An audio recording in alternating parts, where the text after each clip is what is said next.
Telah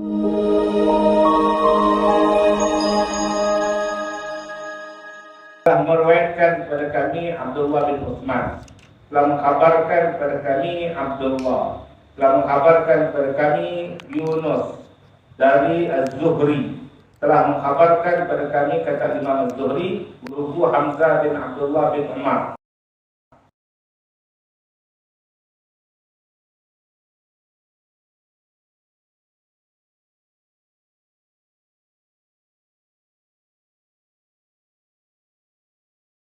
Akan mengenai siapa saja yang berada di tengah-tengah mereka. Atas mereka di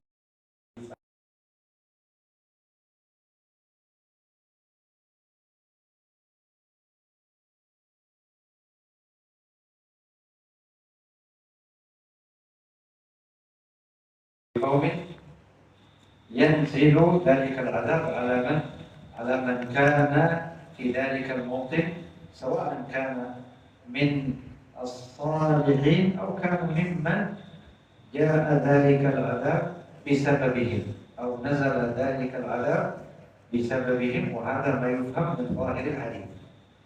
Jadi hadirin hadirat dan bahagia rahmatullah, hadis tadi yang kita telah dengarkan, apabila azab telah turun ataupun apabila Allah ingin mengazab sesuatu kaum yang jahat, maka turunlah azab kepada semua orang yang ada di tempat itu, yang ada di tempat yang dilaknat oleh Allah Subhanahu wa taala. Sama ada di tengah-tengah mereka itu yang kena azab itu ada orang solehnya, atau bahkan ada orang yang memang dia adalah penyebab Allah Subhanahu wa taala menurunkan azab tersebut.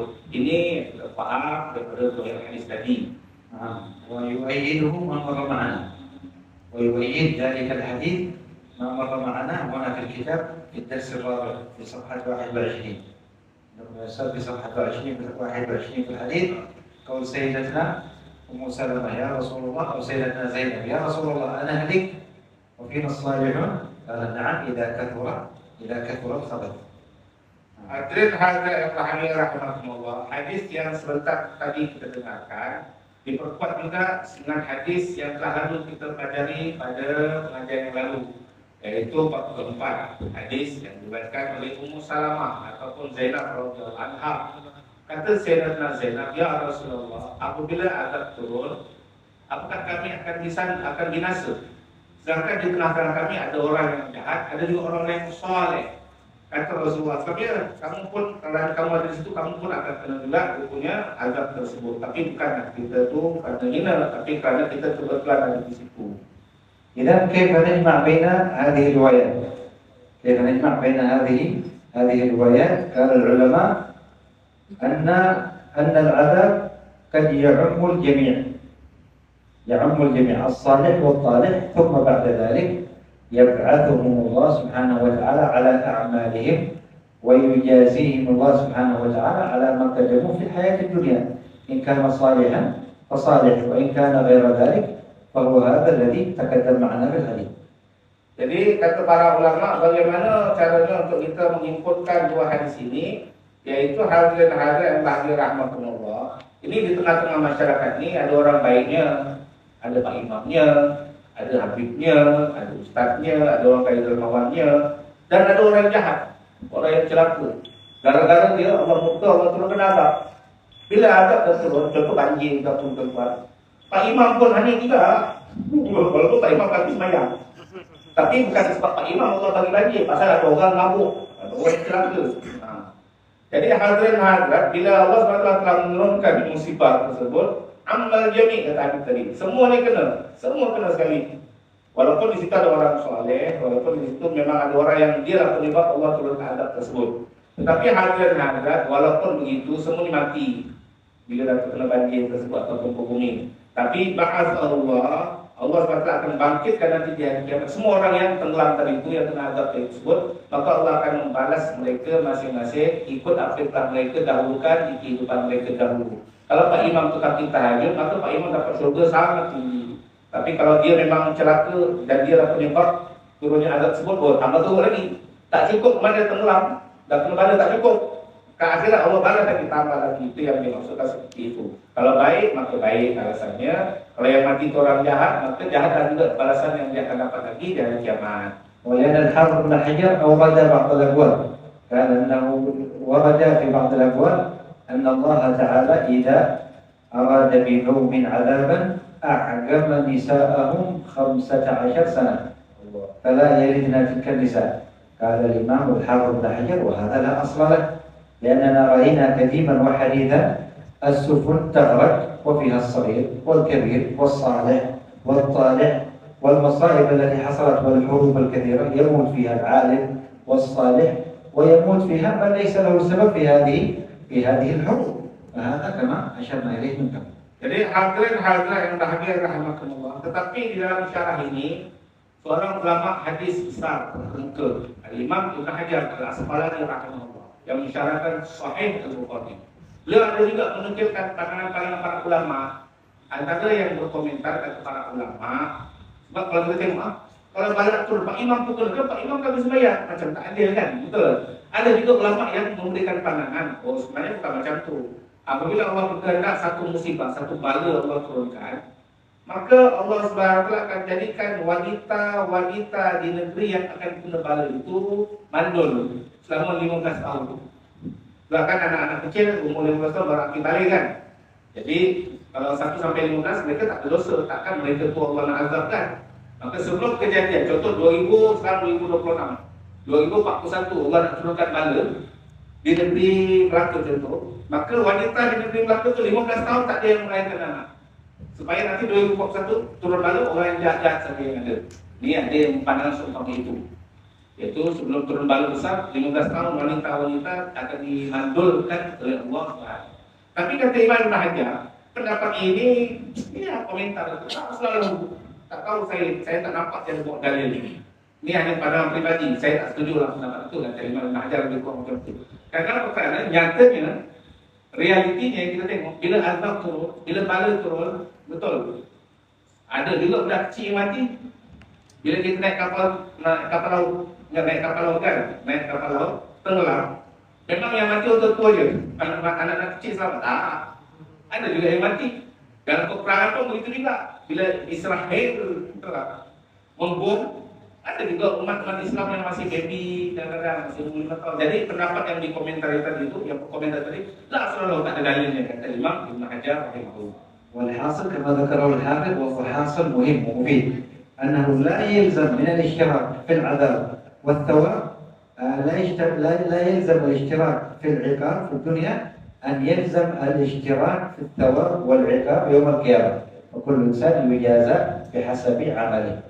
Jadi satu kesimpulan yang sangat penting, hadirin-hadirat, kalau bala dah turun, musibah dah turun, walaupun kita orang-orang baik, bukanlah kita penyebabnya, kita pun kena tulah dia tu, terhadap, maka sama-sama kena bala lah, betul? Sama-sama berkongsi balanya. Tidak semestinya kalau kat dunia sama-sama kena bala, kat akhirat pun sama-sama berkongsi dapat azab tak. Jadi kalau kita di dunia kongsi sama-sama kena bala, tapi di akhirat kalau kita orang baik, kita dapat pahala, baik balasan kebaikan. Kalau yang jahat, tentu dapat balasan neraka Allah. Kalau الحافظ أيضا في هذا الحديث نستفيد الهروب أن الإنسان يهرب من بلاد الكفار وبلاد الظلمة، بلاد الظلمة البلاد التي فيها الظلم، أن الإنسان لا يجلس في هذه البلاد، إن وجد في بلاد الله سبيلا آخر يخرج يترك هذه البلاد. قال الحافظ بن حجر فكيف بمن سكت على الظلم؟ فكيف بمن رضي بهذا الظلم وبمن داهن هؤلاء الظلمة، داهنهم ويعني مستفيد منهم ولم ينصحهم، قال فهذا حاله أشد والعياذ بالله تعالى. Jadi hadirin rahimahullah, maka daripada hadis ini kita dapat satu pelajaran. Kan kalau Allah turunkan bala, semua kena. Tak pedulilah kau habib ke, kau ustaz ke, kau kiai ke, kau pak imam ke, semua kena. Kalau Allah dah turunkan bala. Kerana itu hadirin hadirat, bala tu turun kat mana biasanya? Tempat negeri-negeri siap, negeri joget-joget, tanda-tanda itulah, sudah aurat, mabuk-mabukan, berjudi. Itu negeri kezaliman, negeri yang menzalimi agama Allah, menzalimi diri sendiri dan manusia. Kalau kamu berada di perkampungan, atau kamu berada di negeri, atau kamu berada di bandar, tinggalnya kamu di tempat bandar ahli maksiat, apa patut kamu buat? Karena kamu tahu, saya tinggal di bandar, atau tinggal di Texas, ataupun Hollywood, ataupun tinggal di mana, California, dan lain. Itulah tempat sial, betul lah. Bukan tempatnya sial. Orang-orang itu kan sial semua tuh. Berzina, mabuk-mabukan, homo, dan lain-lain. Semua ada lengkap. Kalau kamu tinggal di tempat-tempat yang zalim seumpama itu, tempat ahli maksiat, apa yang patut kamu buat? Karena kamu tahu tempat itu akan turun azab Allah. Bila azab dah turun, semua kena. Walaupun kamu kan semayang. Hendaklah kata Ibn Hajar, al-huruf minha. Tinggalkan negeri itu. Serang sebut hijrah. Kita nama hijrah kan? Jadi hijrah zaman Nabi, saya tambah sikit. Hijrah Nabi SAW dah tertutup. Tertutup setelah Nabi SAW membuka kota Mekah. La hijrah ba'dal fath. Hijrah yang pahalanya sangat besar, yang seperti para sahabat tidak ada hijrah lagi. Tetapi konsep hijrah itu masih ada di tengah-tengah kita. Kalau kita tinggal di negeri yang semua orangnya malas sembahyang, tak ada masjid, nak buat solat Jumat, buat apa kamu tinggal kat negeri itu? Walaupun di situ gaji kamu 20 ribu. Cari negeri lain yang mudah untuk kamu sembahyang, yang mudah untuk kamu didik anak-anak kamu membesar dalam bi'ah Islam. Hijrah itu juga termasuk hijrah. Hijrah itu tuan-tuan. Itu yang difaham daripada hadis tersebut. Kata Habib kita tadi, Hadrat Hadrat, itu kalau orang hijrah, alhamdulillah tinggalkan negeri maksiat. Bagaimana kalau dia tak nak tinggalkan negeri, dia tak nak pindah, dia tetap, saya nak duduk sini. Kau tunggu dia dah nanti. Kalau azab turun, kau pun kena sekali. Kalau Allah bagi gempa bumi gara-gara orang ini semua maksiat, kau tinggal kat situ walaupun kau tak maksiat, kau pun kena sekali. Artinya gimana lah? Tapi ke akhirat kamu selamatkan sebab kamu tak maksiat. Ini pun berisiko terima azab. Pakai biman sakata anil zulm, kata hadis tadi. Bagaimana kalau kamu dah letak pindah, kamu tinggal di negeri orang penuh maksiat, di kampung kamu penuh maksiat, perumahan kamu penuh maksiat, kamu tinggal dan kamu tak nak pindah, padahal sepatutnya kamu perlu pindah. Kamu malah diam tengok orang maksiat, diam. Kamu tak nak amal ma'ruf nahi munkar. Bahkan lebih parah lagi, kamu malah memberi mudahana, memberikan galakan. Betul tak? Memberikan apa boleh kalau saya tak kamu boleh ya zaman sekarang, zaman biasa bagi mudahana. Ini lebih teruk lagi. Adab yang diharapkan yang akan berhadapan dengan orang tersebut. Allah Taala huna Hafidh Ibn Hajar kalam ajib yani. Bimana huna. Kal لأن الإقامة معهم من إلقاء الناس إلى التهلكة. هذا إذا لم يعنهم ولم يرضى بأفعالهم فإن عاد أو رضي فهو منهم نسأل الله السلامة إلى آخر الكلام. Jadi hadirin hadirat yang berbahagia rahmatullah. Jadi juga di sini dikatakan oleh Ibn Hajar rahmatullah, kamu akan kena hingga akan kena musibahnya apabila kamu masih tetap tinggal di negeri maksiat. Bila Allah turunkan musibah, kamu pun dapat juga betulnya musibah itu ada pun kena kat kamu juga. Walaupun nanti di akhirat kamu insya Allah tak ada diazab dalam neraka. Ini bagi orang yang terus tinggal di situ, tak mau pindah juga di negeri orang maksiat, dianggap seperti mencampakkan diri sendiri kepada kebinasaan. Karena itu hendaknya kamu pindah. Kalau kamu tinggal di negeri yang ahli maksiat, negeri orang-orang kafir menentang Allah, siaran TV hari-hari itu ajarkan supaya etis tak percaya sama Allah, kamu kena pindah daripada negeri tersebut. Kalau kamu tak pindah, kamu dianggap telah mencampakkan diri kamu ke dalam kebinasaan. Sama macam kamu bunuh diri kamu sendiri, bunuh agama kamu. Bukankah firman Allah Subhanahu wa taala, Allah beritahu wala tulqu bi aydikum ila tahluka. Jangan campakkan diri kamu ke dalam kebinasaan. Ini biasa ustaz-ustaz pakai dalil mengharamkan rokok. Jangan hisap rokok haram. Kenapa? Merokok membinasakan diri sendiri. Itu dalam Al-Quran mengharamkan rokok menurut ulama yang mengharamkan rokok. Jangan campakkan diri kamu dalam kebinasaan. Begitu pula kalau kamu tinggal di negeri sial, negeri ahli maksiat, negeri itu mengundang bala daripada Allah. Kamu ada peluang untuk pindah, kamu tak nak pindah, bermakna kamu telah mencampakkan diri kamu ke dalam kebinasaan. Kata ulama tersebut. Ini kalau kamu masih kekal di negeri itu dan kamu tidak membantu, tidak menggalakkan orang-orang untuk terus melakukan maksiat, cuma kamu tak pindah aja. Tapi dalam masa yang sama kamu tak suka, saya tak suka orang maksiat. Kamu tak rela dalam perbuatan tersebut. Maka kamu dah dianggap mencampakkan diri kamu dalam kebiasaan.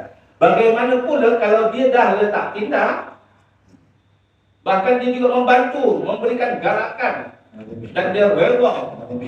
Nah, dia rela dengan apa yang dilakukan oleh persekitarannya di negerinya itu. Ya Allah, ini dah tentu sangat-sangat teruk lagi, sangat-sangat bahaya, muskilah besar kata kita hadirin hadirat. قال ويؤيده أمر الرسول صلى الله عليه وسلم بالإسراع في الخروج من ديار ثمود. أمر النبي صلى الله عليه وسلم إذا مررنا بقوم أهل الظلم نسرع ولا نجلس فيها. هذا مما يدل بهذا الحديث. Jadi hadirin hadirat yang rahmatullah. Jadi kena hijrah Kalau tuan-tuan dan kat negeri Melaka janganlah hijrah. Melaka ni kaki Maulid, kaki Habib, betul banyak Habib. Suhaib Bukhari baca sana sini. Orang nak pergi pindah hanya kerana apa? Kat Melaka berapa 5,000, kat KL dapat 10,000. Tinggalkan Melaka dari KL. Ini tak betul. Betul. Jangan macam tu. Jadi hadirin hadirat. Tapi kalau tuan-tuan tinggal dekat Las Vegas, Los Angeles, hampir nak balik Melaka. InsyaAllah tuan-tuan. Atau kat KL yang memang persekitarannya tak ada majlis ilmu, baliklah ke kampungnya, duduklah kat masjid, Bukit Cina, ada pengajian, ini lebih afdal. كثير من المسلمين يدخل بلاد الإسلام ويجلس في بلاد الغرب ولا يستطيع أن يمارس العبادة مثل هذه الإشكالية. Kerana kata Amin, banyak orang Islam tinggalkan negeri Islam, pergi ke negeri Barat hanya kerana semata-mata nak cari nafkah dan lain-lain. Akhirnya bila dah tinggal kat negeri sana, nak sembahyang pun susah, nak ibadah pun susah, nak puasa pun susah dan lain-lain. Ini muskilah yang besar kata Habib. Jadi kena pindah kalau boleh. Ini juga bukan hanya hadis yang kita baca tadi, diperkuat oleh hadis Nabi SAW. Dalam satu hadis, Nabi SAW memerintahkan para sahabat, waktu itu mereka sedang melintas satu daerah, di situ bekas kaum Samud. Kaum Samud kan antara kaum yang dibinasakan oleh Allah Subhanahu wa taala. Tapak sejarah. Bekas peninggalan kaum Samud. Waktu itu Nabi SAW berjalan kan, ayo jalan. Jangan hingga jalan ke tempat ini. Kenapa tempat ini dulu pernah dilaknat oleh Allah. Pernah diturunkan azab oleh Allah Subhanahu wa taala. Padahal bukan nak duduk, nak lalu je pun, nak lalu Nabi sebut cepat. Jangan tinggalkan tempat-tempat yang pernah diturunkan azab oleh Allah Subhanahu wa taala.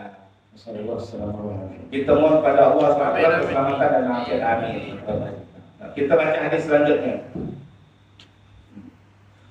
Wa bihi ilaihi qala, pesan Nabi sallallahu alaihi wasallam kepada Hasan bin Ali. Haddatsana Ali bin Abdullah, haddatsana Sufyan, haddatsana Israil Abu Musa, wa laqituhu bil Kufah. Faja'a ila ibni Shubrumah faqala adkhilni ala Isa fa'idhahu wa ka'anna ibna Shubrumah khafa alayhi lam yaf'al. Qala haddathana al-Hasan qala lamma sara al-Hasan bin Ali radhiyallahu anhuma ila Muawiyah bil Kata'ib qala Amr ibn al-As li Muawiyah ara katibatan la tuwalli hatta tudbira ukhraha.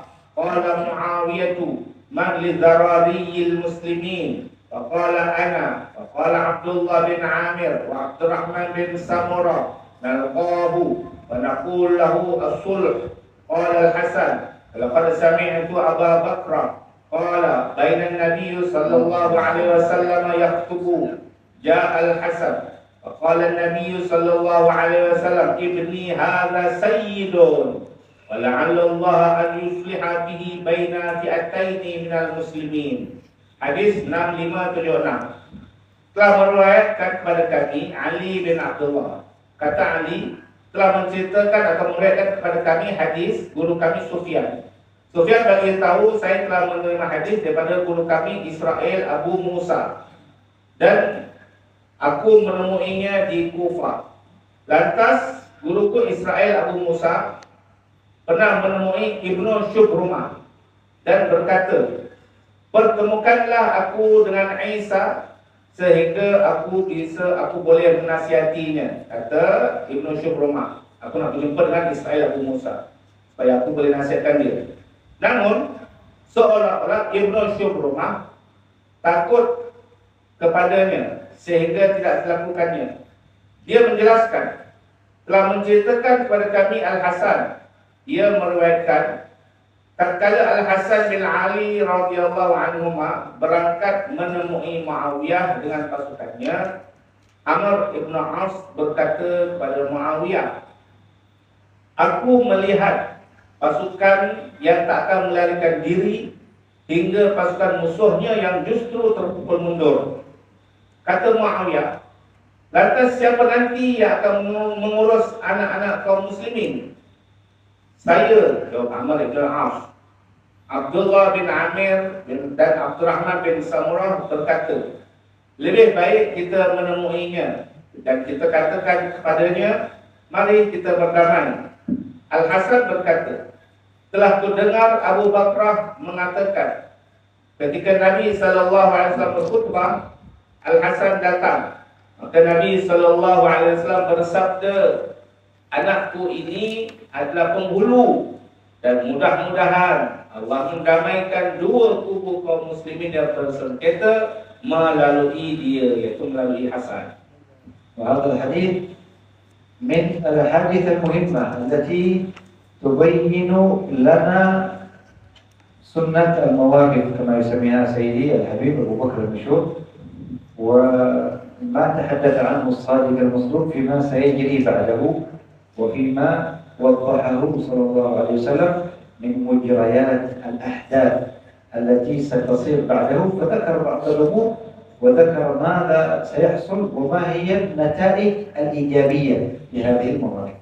Jadi hadirin yang berbahagia rahmatullah. Jadi hadis yang baru saja kita dengarkan ini adalah sebuah hadis yang sangat penting. Yang mana dalam hadis ini Nabi SAW mengajarkan kepada kita satu perkara yang kita panggil dalam ilmu fiqh ta'awulat sebagai sunnatul mawaqif. Sunnah Nabi ini bukan siwak aja tuan-tuan, bukan pakai serban aja tuan-tuan. Sunnah Nabi SAW ini masuklah ideologi, akidah, itu sunnah Nabi yang lebih patut lagi. Saya tambah sikit. Oh janggut Masya Allah bagus sunnah. Siwak anda, tapi akidahnya akidah yang tak ikut Nabi. Mensyirik-syirikkan orang tawasul yang tak. Sunnah Nabi kena ikut semuanya, akidahnya, pakaiannya, ibadahnya. Termasuk juga sunnah Nabi yang perlu kita ikuti dari ilmu fiqh ta'awulat, sunnatul mawaqif. Sikap kita ketika berhadapan dengan konflik-konflik, macam patut kita buat. Macam mana Nabi suruh. Paham tuan-tuan Itu walaupun kaki semaya, kaki tahajud, kaki sunnah, macam-macam semua. Tapi bila kita berhadapan dengan peristiwa-peristiwa, kita berhadapan dengan konflik-konflik, kadang-kadang kita tak ikut sunnah Nabi.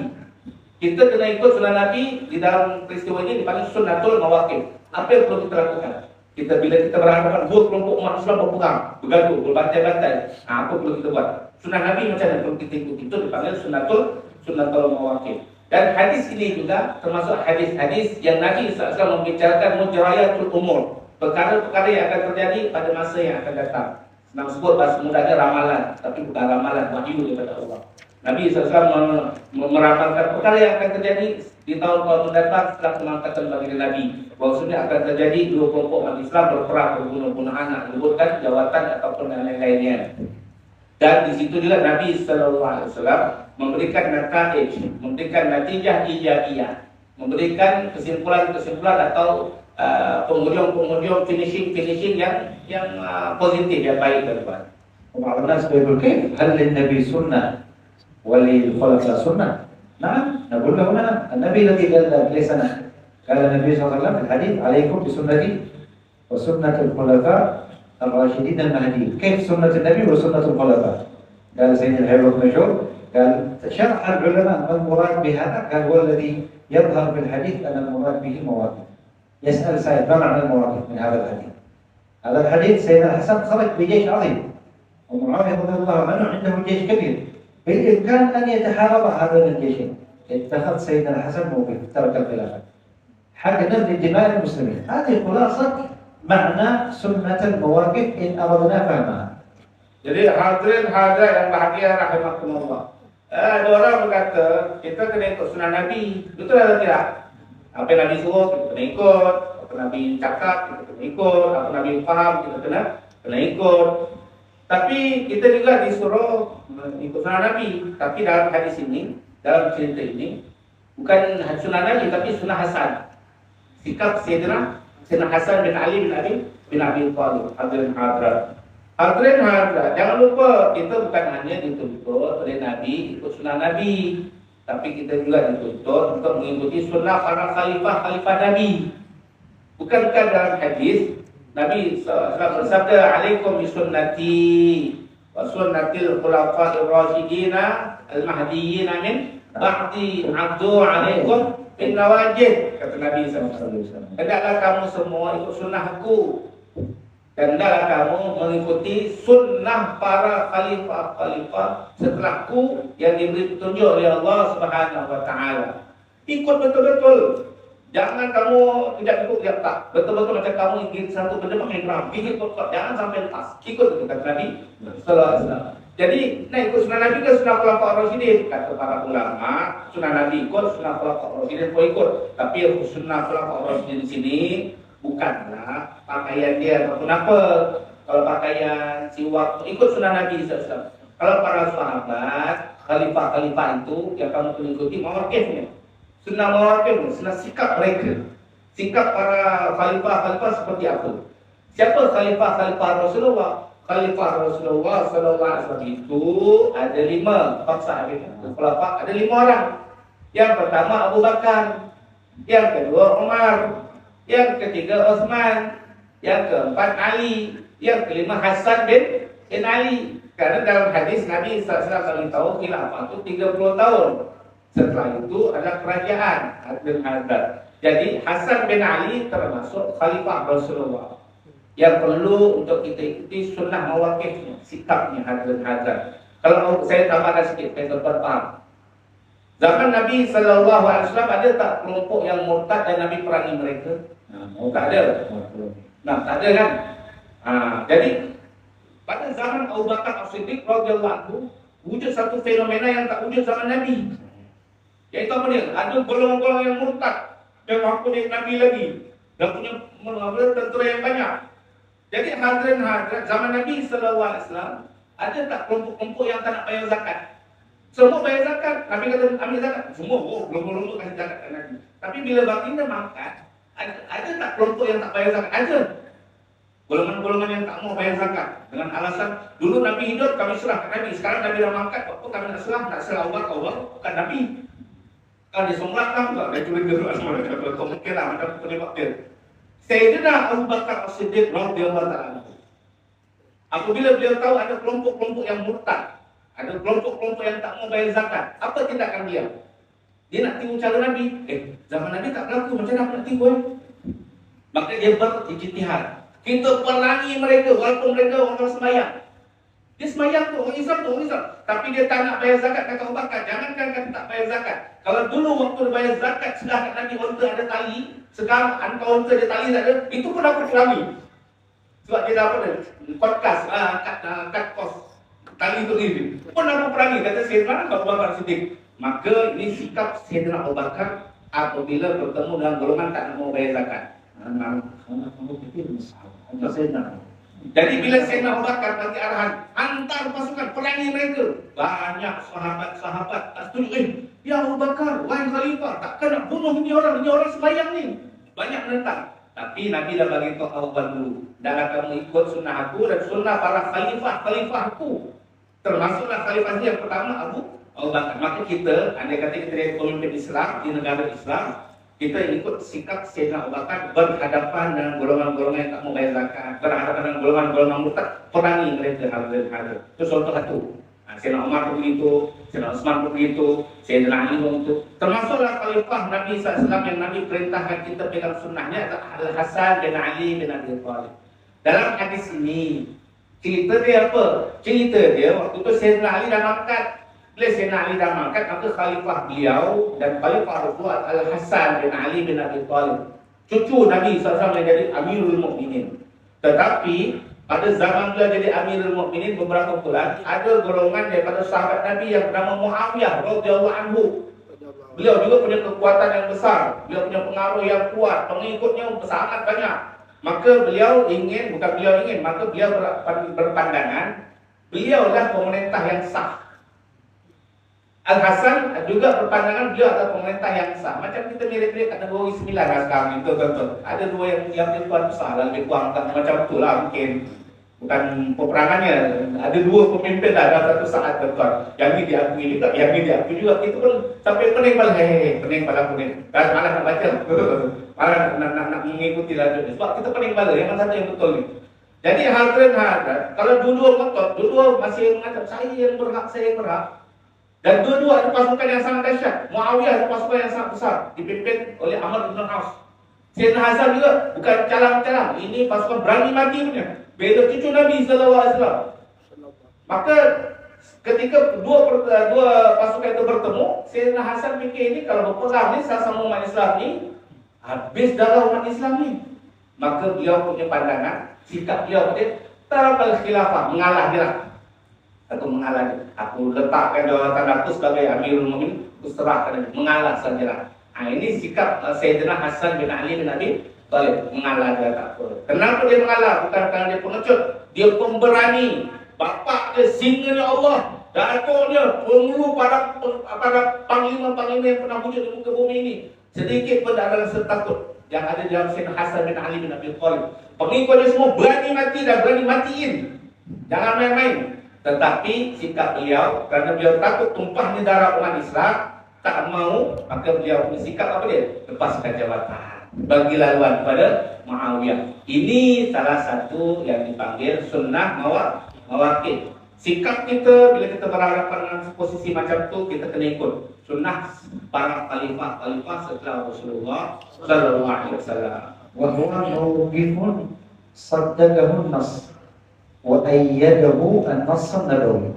Hada al-mawqif alladhi ittakhadhahu Sayyidina al-Hasan وأيده ما قاله النبي صلى الله عليه وسلم إن ابني هذا سيد. قال النبي صلى الله عليه وسلم ذلك الكلام وسيدنا الحسن لا زال صغير، ممكن عمره 3 أو 4 سنوات، ورسول الله يبشر ويحكي مما أوحى الله إليه ماذا سيحصل على يد ذلك الإمام من الإصلاح بين الناس. Jadi hadirin hadirat rahimakumullah, sikap Sayyidina Hasan bin Ali bin Abi Thalib ini, mauqif beliau, tindakan beliau, sikap beliau, hadirin hadirat, walaupun dia itu bukan Nabi, bukan Rasul. Kalau Nabi dan Rasul tentu ada wahyu daripada Allah. Betul. Kalau Nabi dalam sikap semacam itu, apa kata Jibril, berwahyu, lepaskan jawatan, pakai jawatan. Kalau Jibril kata terus perangi, akan terus perang. Wajarlah kalau Nabi dan Rasul. Hasan bin Ali bin Abi Thalib bukan Rasul, cucu Rasul. Betul, cucu Nabi, tapi beliau bukan Nabi. Tapi beliau punya pandangan hadirin hadirat itu pandangan daripada ijtihad beliau. Walaupun itu pandangan adalah buah hasil pemikiran beliau sendiri, tapi itu tidak lepas daripada takyid daripada Nabi sallallahu alaihi wasallam, daripada pembenaran langsung daripada Nabi sallallahu alaihi wasallam. Loh, macam mana kata Nabi benarkan tu? Memang Nabi masih hidup waktu kejadian tu? Tak, Nabi dah lama mangkat. Tapi ada hadis Nabi sallallahu alaihi wasallam yang kita baca tadi.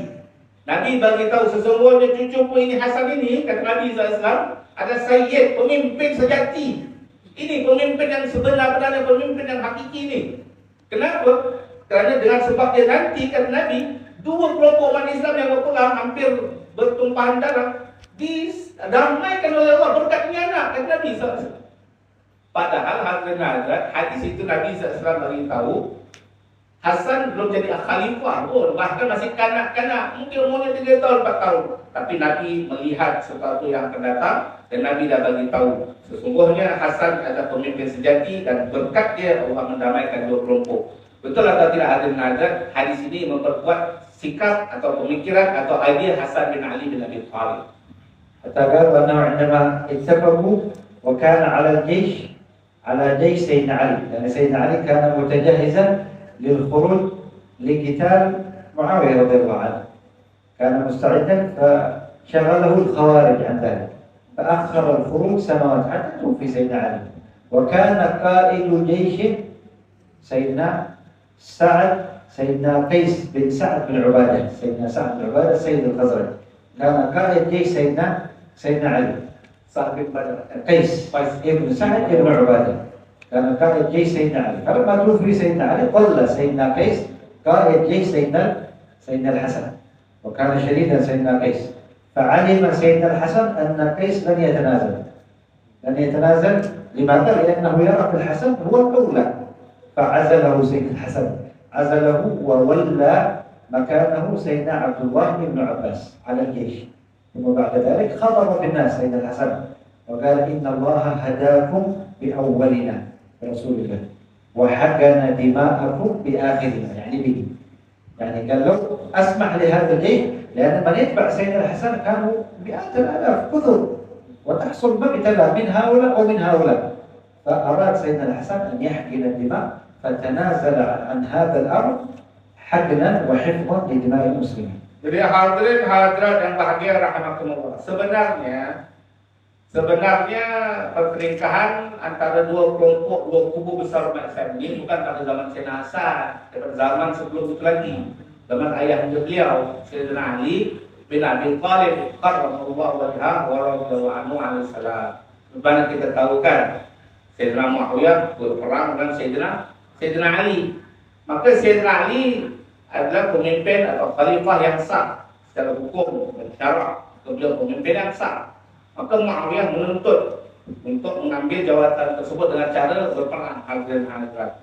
Sayyidina Ali sebenarnya kan memang dalam Al-Quran kan diperintahkan. Kalau kita selaku pemimpin, kita selaku pemimpin negara yang sah, kalau ada puak-puak pemberontak, kita disuruh qatil, perangi kaum pemberontak. Walaupun kaum pemberontak itu orang Islam. Kalau di dalam negara Islam ada pokok pemberontak nak buat gerakan-gerakan nak jatuhkan yang lipat agung ke wajib tentera perangi mereka walaupun tempat tembak mati pun tak apa, walaupun yang tembak tu orang Islam. Kerana Quran suruh perangi al-bughah, kelompok-kelompok pemberontak.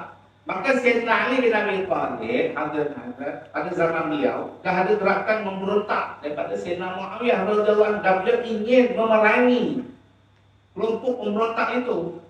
Sebab perintah Al-Quran suruh perangi hadirin-hadirin. Tetapi kerana pada zaman beliau masalah yang timbul bukan hanya daripada pemberontak-pemberontak, tapi ada juga kaum-kaum yang kena Khawarij, iaitu kelompok-kelompok yang kononnya dulu nak angkat Sayyidina Ali, tiba-tiba dia ikaf belakang Sayyidina Ali. Kelompok Khawarij yang mengatakan Sayyidina Ali dah tersesat, Sayyidina Ali ni kafir dan lain-lain hadirin-hadirin. Jadi ini yang dipandang oleh Sayyidina Ali lebih patut disettlekan dulu. Maka beliau pun memerangi kelompok-kelompok Khawarij. Bahkan beliau sendiri pun mati terbunuh oleh orang Khawarij sendiri. Abdurrahman bin Muljam Khawarij sendiri katalah. Sampai Sayyidina Ali pun mangkat wafat dan dibunuh oleh kelompok Khawarij itu. Akhirnya tak sempat beliau nak memerangi kelompok pemberontak, yaitu Sayyidina Muawiyah. Maka bila beliau mangkat, khalifah jatuh kepada Sayyidina Hasan, putra beliau. Maka Sayyidina Hasan radhiyallahu anhu hadirin hadirat, beliau hadirin hadirat ketika jadi khalifah, panglima perangnya PAT atau panglima angkatan tentera nombor 1 dia, Jenderal Pak Bintang itu adalah Jenderal Pak Bintang zaman abah dia, yaitu siapa namanya, bukan Tan Sri lagi ni tuan-tuan, Sayyiduna wa Maulana, lebih tinggi daripada Tan Sri, dan dia pemimpin para sahabat Nabi SAW.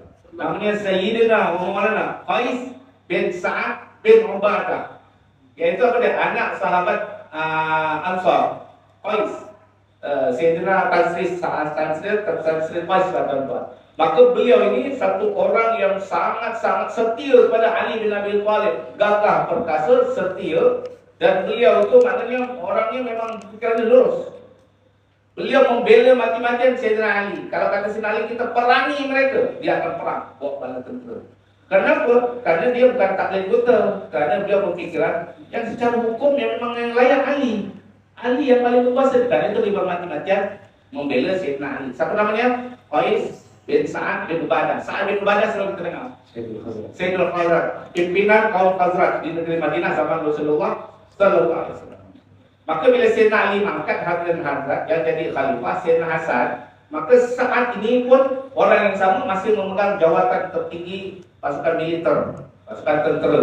Maka Sayyidina Hasan berkata, oh ini orang memang setia betul dengan abah aku, dengan aku pun dia setia. Kenapa dia setia? Kerana dia tahu menurut ijtihad dia kami yang benar, dan dalam pihak yang benar. Tapi Sayyidina Hasan bila dah dalam keadaan situasi macam dia kata ni, kalau jadi perang ni naik umat Islam, ratus ribu umat Islam akan terbunuh, tumpah nyawa umat Islam. Kalau orang kafir mati lain juga, umat Islam semua ni ratus ribu. Oh aku tak nak perang lah, tak nak perang. Tapi bila dia tak nak perang, panglima pula semangatnya luar biasa. Wah dia tak boleh jadi ni, dia tak nak perang, panglima nak perang macam tuan-tuan.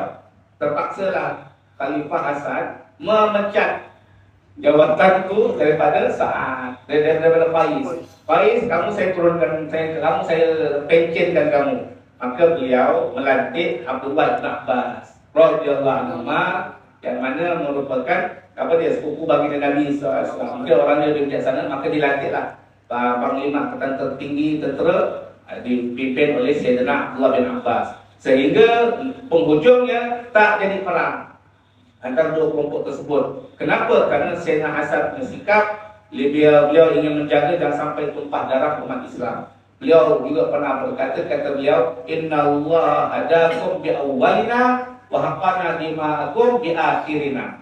Sesungguhnya Allah, wahai para tenteraku sekalian, wahai umat Islam semuanya, sesungguhnya Allah telah memberikan kamu hidayah memeluk agama Islam dengan berkat orang yang pertama di kalangan kami. Siapa dia tu? Sayyidina Rasulullah, datuk aku, kata Sayyidina Hasan. Dan Allah, wahai umat Islam, telah menjaga darah-darah kamu semua jangan sampai tumpah. Darah kamu semua tak tumpah. Allah selamatkan atau ribu darah-darah kamu semua dengan berkat orang yang akhir di antara kami. Siapa tu? Iaitulah beliau sendiri, Hasan bin Ali bin Abi Thalib wa bil Fatimah binti Rasulullah sallallahu alaihi wasallam. جاء في رواية أنه قال إن معاوية نازعني أمرا أنا أحب به منه ولكني تركته حقنا لإدمان المسلمين. Ada riwayat mengatakan sesungguhnya Muawiyah ingin merampas pangkat khalifah itu daripada aku. Padahal aku yang paling berhak, aku yang paling betul, yang betul-betul sah sebagai pemimpin. Tapi tak apa, aku mengalah. Semata-mata karena nak jaga jangan sampai darah umat Islam tertumpah. فنزل وبايع معاوية رضي الله عنه سيد الحسن واجتمع الناس فسمي ذلك العام بعام الجماعة. Amal jamaah. Jadi hadirin hadirat, akhirnya beliau pun meletakkan jawatan, serahkan jawatan kepada Muawiyah radhiyallahu anhu. Hadirin hadirat, dan beliau itu bukan hanya setakat melepaskan jawatan, tapi beliau juga baiat, buat janji setia. Saya bersumpah janji setia bahwasanya saya akan taat pada pemimpin baru, yaitu Muawiyah. Padahal orang itu nak lampas, tapi beliau serahkan dan beliau ikut baiat. Hadirin hadirat, dan tahun itu alhamdulillah keselamatan umat Islam, sehingga para ulama mengatakan tahun perdamaian itu dipanggil Amul Jamaah, tahun umat Islam bersatu padu. Hadirin hadirat, ولم يترك هذا الأمر خوفا ولا جزعا حاشاه وهو ابن علي بن أبي طالب وابن جده رسول الله صلى الله عليه وسلم وإنما ترك هذا الأمر بحكمة أيدها النص كما قلنا. Jadi hadirin hadirat, ini sikap Sayyidina Hasan bin Ali bin Abi Thalib, tak mau perang, mengalah ajalah, mengalah. Beliau mengalah kerana beliau pengecut. Maka saya sebut tadi, yang beliau kata bukan kerana khauf, bukan kerana penakut, bukan. Bagaimana dikatakan Hasan seorang pengecut, penakut? Sedangkan dia adalah putra, singanya Allah, putra Ali bin Abi Thalib. Sedangkan datuknya Rasulullah sallallahu alaihi wasallam. Tapi beliau mengalah, beliau tidak mau berperang kerana satu kebijaksanaan beliau yang luar biasa. Yang kebijaksanaan beliau itu telah diperkuat oleh hadis baginda Rasulullah sallallahu alaihi wasallam. حتى عندما تركه وبايع قال بعض الصحابة قال أشهد لله أنك سيد سيدنا الحسن. تذكر هذا القول الذي قاله به النبي صلى الله عليه وسلم إن ابني هذا سيد إلى آخر الحديث. Jadi bila mana Hasan telah melakukan sikap seumpama itu, melepaskan jawatan, bahkan membaiat pula kepada musuh politiknya itu, dia baiat untuk tak setia, maka para sahabat yang dulu pernah dengar hadis Nabi SAW ini, bila tengok, akhirnya Allah demi Allah, saya yakin kau yang betul-betul keturunan Rasulullah. Saya memang yakin kau pemimpin sejati, wahai Hasan. Kenapa? Kerana dia teringat sabda Nabi SAW yang kita baca tadi, semuanya cucu Hasan ini adalah pemimpin yang sejati, dan dengan berkatnya dua kelompok Allah selamatkan dan Allah damaikan. يقول الحافظ قال وفي هذه القصة من الفوائد علم من أعلام النبوة صفحة 132. نعم وفي هذا 132.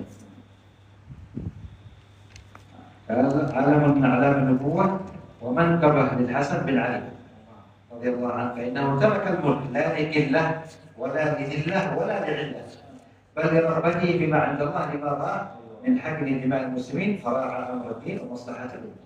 Maka di dalam kisah ini terdapat beberapa faedah-faedah yang boleh kita ambil. Bahwasanya Sayyidina Hasan ini adalah merupakan bahwa kisah ini menunjukkan bahwasanya tanda kebenaran daripada kebenaran baginda Nabi SAW. Jadi hadirin dan walaupun Nabi tak hidup zaman itu, Nabi dah mangkat baru 20 tahun dah, tapi Nabi dah boleh tahu dah apa yang akan terjadi. Bukan hanya sebagai petanda tentang kebenaran kerasulan Nabi SAW. Kalau bukan Nabi takkan boleh bicara benda yang akan datang, tuan-tuan. Betul. Saya tambah sikit ya. Ini kan Piala Dunia kan. Nah, ada yang meramalkan. Ada yang meramalkan Spain akan jadi juara dunia. Siapa peramalnya? AI. Saya kalau tadi saya buka AI. Menurut kamu bahaya AI? Ada siapa yang menjadi juara dunia ni? Dia sebut Spain, betul kan? Saya buka YouTube, Octopus kapal kebun kata sama juga. Tapi ada peramal daripada Eropah, saya tak ingat namanya siapa. Pernah mengungkapi saya malah hafal tuan. Jadi dia ni pakar matematik. 2022 dia ramal negara mana yang menang itu? Betul. 2018 dia ramal Perancis dia menang, betul. 2014 dia ramal betul. Dah 3 kali dia ramal betul. Yang kali ini dia ramal siapa? Dia kata Belanda. Dia kata Belanda.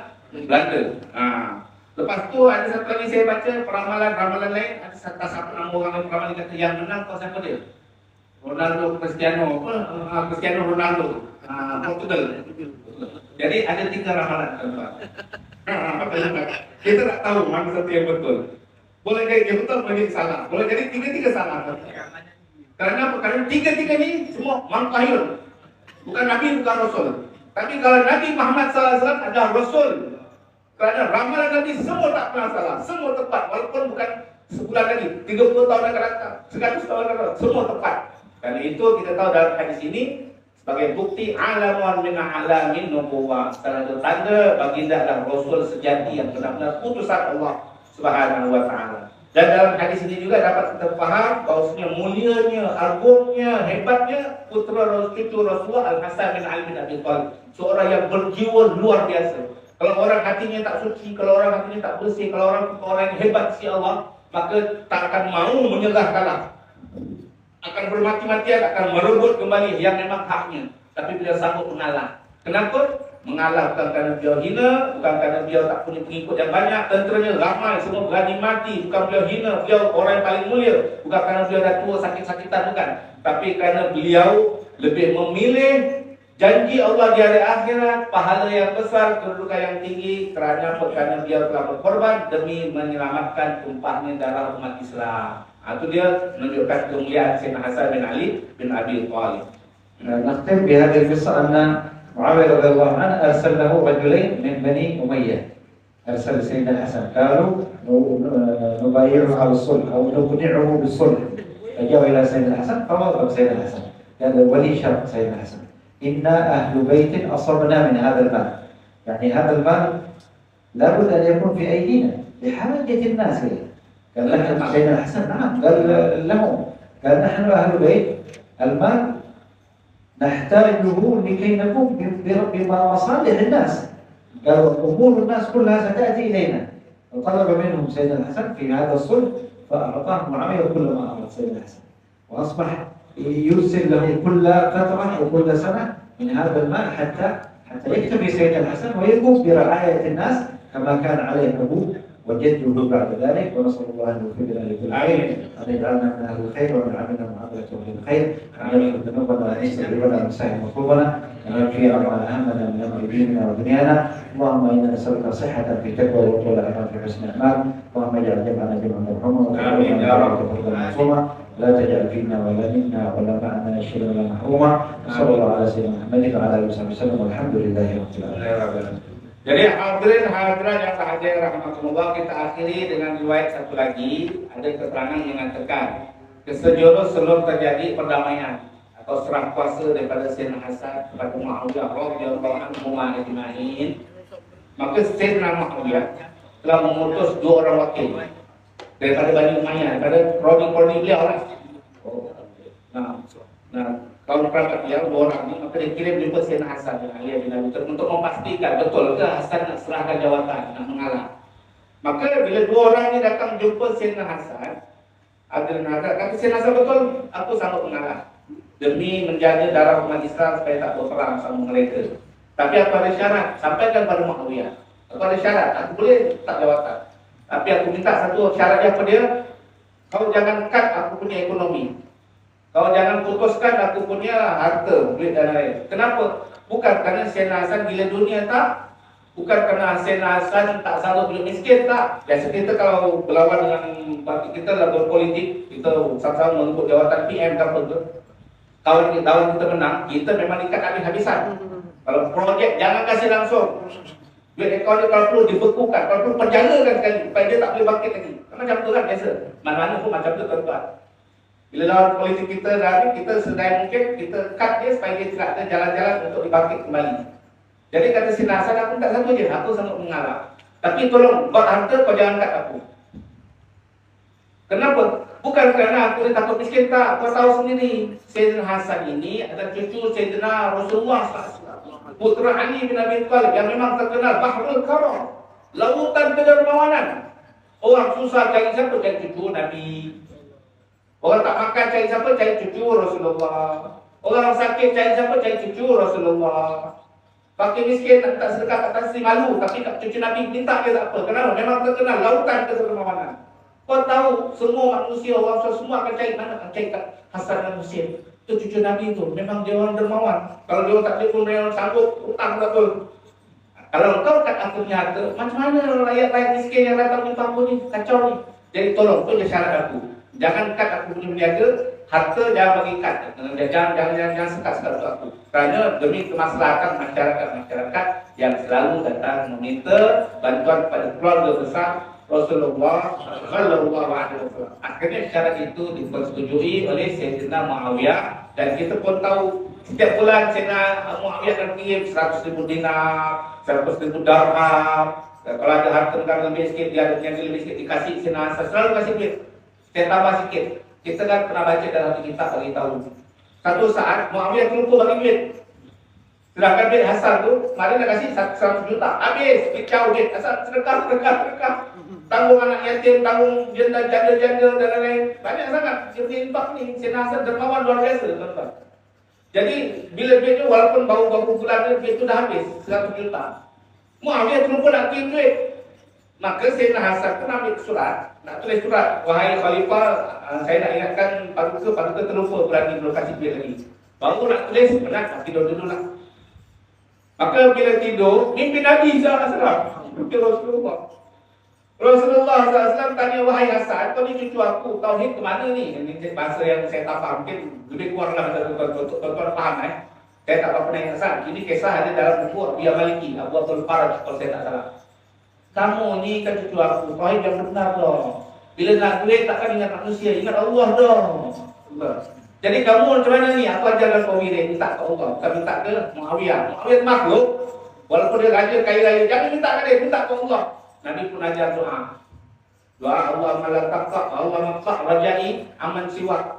Wala taqta' rajai minka, lebih kuranglah doanya.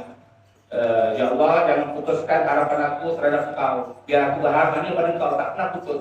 Tapi kalau aku berharap kepada manusia, putuskan harapan aku kepada manusia. Aku tak andang kepada makhluk, ya Allah. Doanya diajar oleh Nabi, bangun tidur, nangis, Hasan ya Allah, putus aku ya Allah. Maka dia baca, petang, dah datang dah. Berkepuk-kepuk datang. Berkat baca doa yang Nabi ajarkan dalam mimpinya. Jadi tuan-tuan kalau nak ijazah itu, bulan depan kita minta ke Habib insyaAllah. Dalam yang bagi ini, terus ini tuan-tuan.